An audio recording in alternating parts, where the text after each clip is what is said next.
Bienvenue dans cette nouvelle vidéo de l'atelier crochet de Gaëlle. Alors aujourd'hui je vais vous faire une petite vidéo sur la double bride, mais avant cela j'avais envie de vous montrer un petit peu ce que ça donne, les différentes mailles. Donc vous voyez le premier rang en mailles serrées qui est quand même très bas. Vous voyez, c'est juste ceci. Ensuite, les demi-brides, on voit déjà que ce sont des mailles un peu plus hautes. Et les brides, alors là, on voit vraiment, si vous comparez le rang de mailles serrées et le rang de brides, on voit une énorme différence, hein. C'est vraiment une taille complètement haute, hein. Et vous verrez que la double bride, c'est encore plus haut que la bride. Avant de démarrer, j'avais envie de vous demander un petit quelque chose.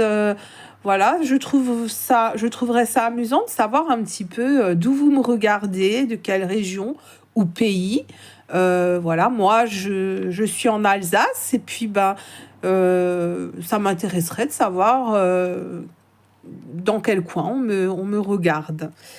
Voilà, donc n'hésitez pas à le mettre en commentaire, hein, mettez-moi un petit commentaire en m'indiquant de quel coin vous êtes. Alors,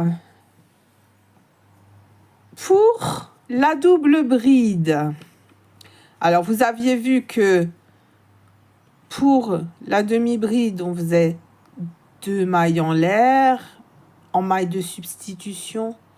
Pour la bride, on faisait 3 mailles en l'air.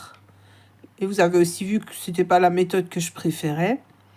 Alors, en fait, normalement, la méthode classique, pour la double bride, on fait 1, 2, 3, ça c'est la hauteur d'une bride. 4 mailles en l'air, c'est la hauteur d'une double bride.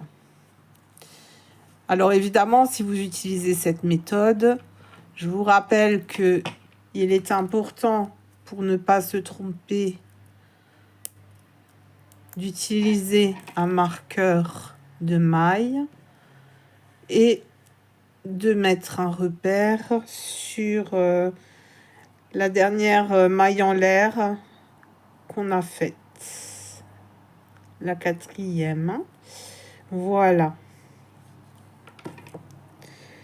Et puis, comme on a fait ces 4 mailles en l'air et qu'elles comptent déjà pour